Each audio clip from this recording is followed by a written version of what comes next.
DCO Charsadda Ajmal Khan نے helping hand for relief and development کی جانب سے متاثرین سیلاب کے لیے قائم کردہ فیلڈ ہاسپٹل کا دورہ کیا، جہاں پر انہوں نے سیلاب زدگان کے لیے مفت طبی سہولیات کی فراہمی کے حوالے سے ڈاکٹر روم، لیبر روم، لیبارٹری اور مریضوں کے لیے انتظار گاہ کا معائنہ کیا۔ اس موقع پر EDO محکمہ صحت چارسدہ ڈاکٹر فضل اکبر اور ہیلپنگ ہینڈ کی کنٹری ڈائریکٹر فضل الرحمان بھی موجود تھے۔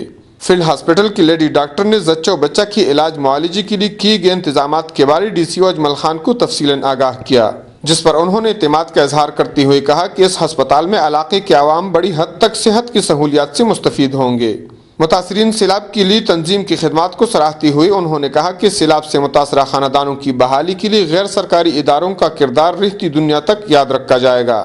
ہیلپنگ ہینڈ کی کنٹری ڈائریکٹر فضل الرحمان نے کہا کہ فیلڈ ہاسپٹل میں زچہ و بچہ کی علاج معالجے کے لیے روزانہ کے حساب سے درجنوں مریضوں کو سہولت فراہم کی جاتی ہے۔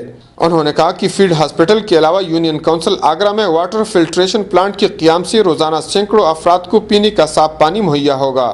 انہوں نے کہا کہ ہیلپنگ ہینڈ کی جانب سے قائم کردہ فیلڈ ہاسپٹل 1 سال تک کام جاری رکھے گا۔ کفایت اللہ، اے نیوز چارسدہ۔